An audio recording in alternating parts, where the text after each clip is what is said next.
Chapter 8. In the absence of body identity, where's the mind? There is no doer. There is no creator of this manifest world and universe. There is no enjoyer. All is happening spontaneously.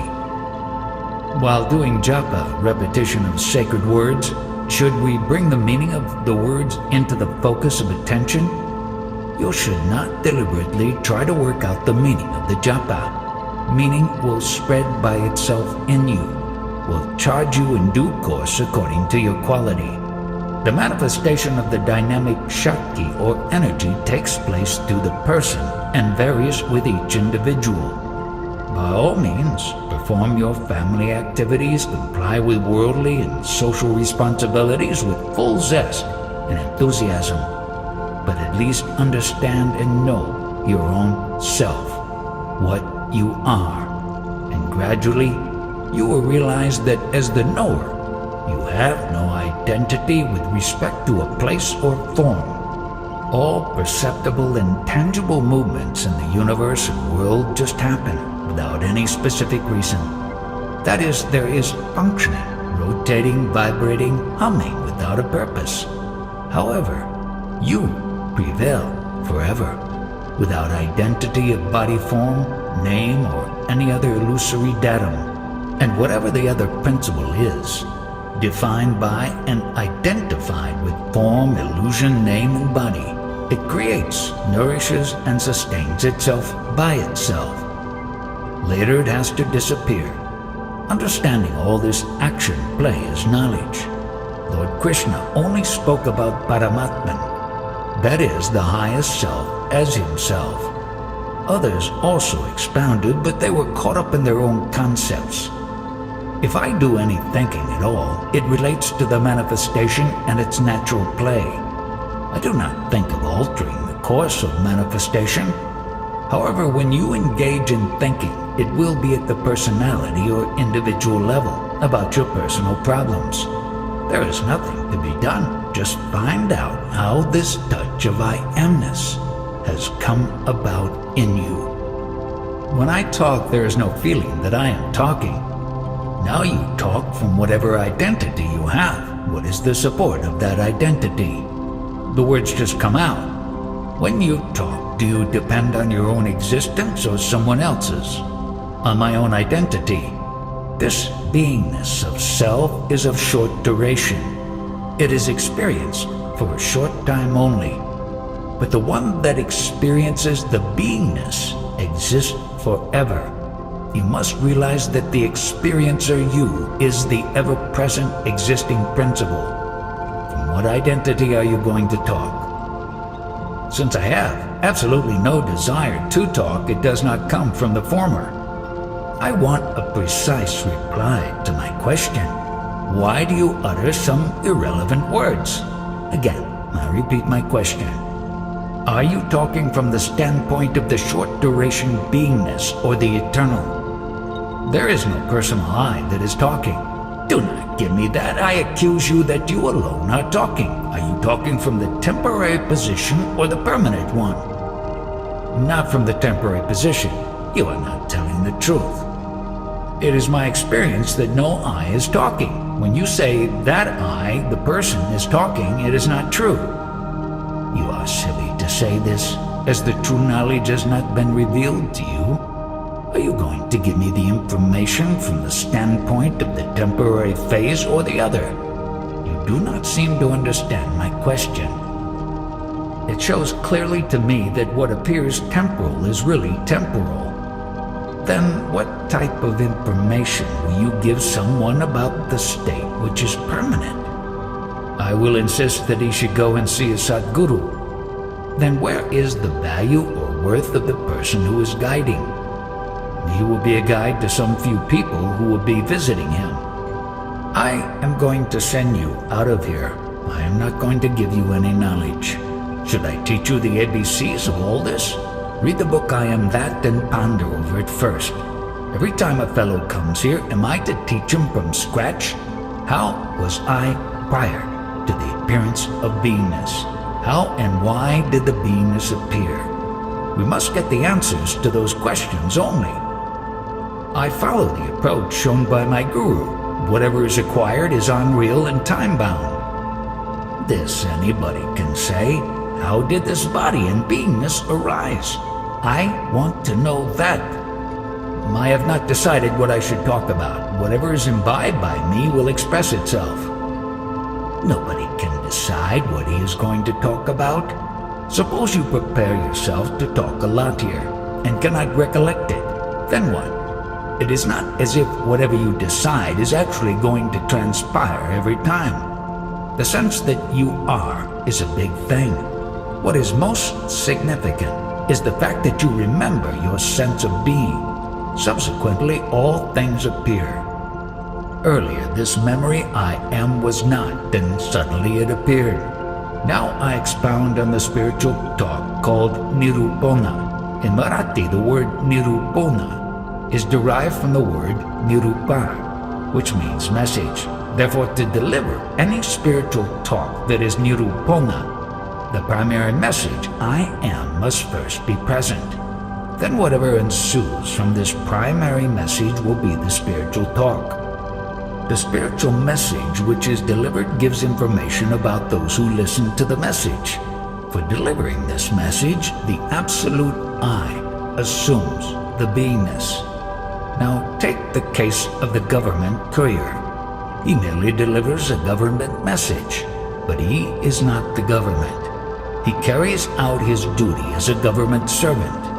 But here, the I amness itself is the government and the courier. Some prophets say that they are messengers of God, but Krishna does not say that. He emphatically declares, all this creation is out of me, but I, the Absolute, am apart from it. And whatever is created out of me blazes like the fireworks in a festival and gets extinguished, but I, the Absolute, prevail forever. There are different methods of expounding spirituality. I do not learn by rote the spiritual pronouncements of others. The main point to be understood is this: how and why did this sense of my being appear with the title of birth? And how was I prior to the sense of being? Only a very rare one understands this. There have been many incarnations, but only Bhagavan Krishna said, I am the creator of all the avatars and I am also their knower. Both Shankaracharya and Ramana Maharshi have explained this aspect of spirituality with clarity. How am I the eternal I? And how am I the one qualified by the sense of beingness and time? This is to be understood. That is all. But the great Mula Maya deludes you by influencing you to believe that you have taken millions of births. But you, the ignorant one, never ponder on this in a correct manner. Prior to your birth, you had no knowledge that you were, and that you experienced millions of such births. Can such a story be believed at all? You believe that you are born, and that you have rebirths, don't you? What are you, and how are you? Unless attention is paid to this and it is understood fully, you will not be released from the domination of such concepts. They are also conveyed by the four Vedas, which have made many persons dance to their tune. When I concentrated my attention on the point of waking, the Vedas folded their palms in total surrender and went to silence. To understand the process, consider first the Prakriti and Purusha, the two eternal principles. As a result of their interaction, the five great elements and the three gunas have emerged: space, air, fire, water, together with sattva, rajas, and tamas, formed the earth, making it ready for further development. On the earth grew vegetation, and when the juice of the vegetation took body form, the dormant principle of beingness also appeared in it. The five elements have no inkling of their sense of being. The beingness is manifested in body form during the five elemental process. From then on, rules, regulations, rituals, etc. were formulated. Now that eternal principle, which did not know its existence, is manifest through millions of forms. Before the birth, neither that principle nor the parents knew each other. The principle was planted in fluid form in the womb of the mother. In the course of 9 months, it developed into the form of an infant, who is the very seed of all future experiences. This seed, beingness, is the pure sattva, and the quintessence of the food body, and it is wholly ignorance only. The seed of future experiences predetermines prarabdha, which is whatever that future child would have to suffer and experience. The unfortunate child who was not in his knowingness before birth is now presented with a whole gamut of sufferings at birth. At the moment of a child's conception, the exact photo of the total situation in the cosmos, including the material out of which he was created, parents, position of planets, stars in the firmament, etc., was imprinted on him. What is that principle which takes the photograph? That supreme principle is known by titles such as Brahma Sutra, Mulamaya, Mahatattva, Hiranyagarbha, Atma Prem, etc. It is called Mahatattva because it has supreme significance in the world. This Mahatattva is further known by godly names such as Christ, Krishna, Shiva, and Vishnu. It is also called Parabdi. That is, the ocean of life seething with millions of forms. Lord Krishna says that through this Yogamaya, the supreme principle, I execute all the universal functions in the world while I, as the Absolute, remain aloof. The entire manifest universe is linked and charged with this energy through Yogamaya, the Yoga Shakti. This beingness was not fully manifest in the womb. Therefore you remember that your I amness, your destiny, has appeared spontaneously and unsolicitedly. This beingness, which is manifest, how long is it going to last? It has brought with it its own expiration date. Hence, it is time-bound. In the womb, the beingness does not know itself. A jhani is called thusly because he understands the roots of beingness, and that it is pure ignorance only. He does not involve himself in the play of this beingness, and hence transcends it. He observes the sprouting, nourishing, and disappearance of this principle, and he knows he is not that principle. He is the witness and knower of that beingness, the prarabdha. That beingness, which was in the nascent stage in the womb, felt its beingness a little after coming into the world and accepted the identity of its body as itself. Through nourishment, this form began to develop into the image of the parents whose photo was imprinted upon it at the time of conception. This little container of food essence is being sucked by that beingness. I am, day and night. The principle that sucks that container is not the body. It is apart from the body. This beingness principle dwells in that food body itself.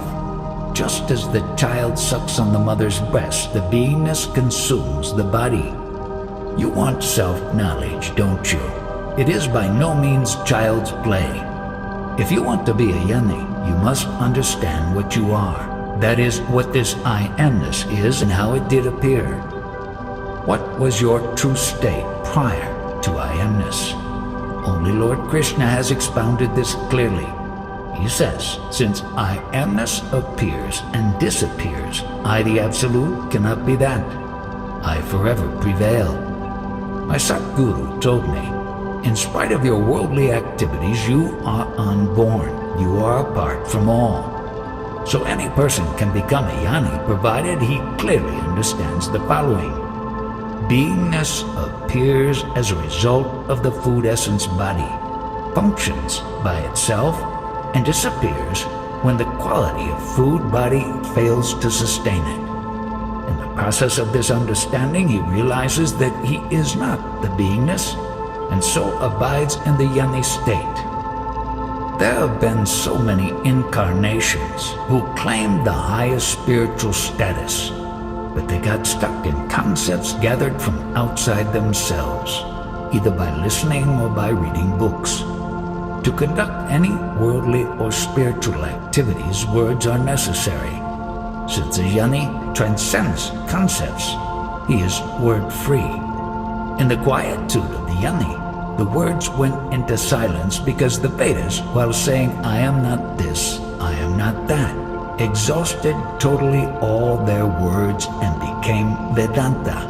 That is, the end of Vedas, end of words. I have told you enough about the prarabdha and its experiences and how and why they were created.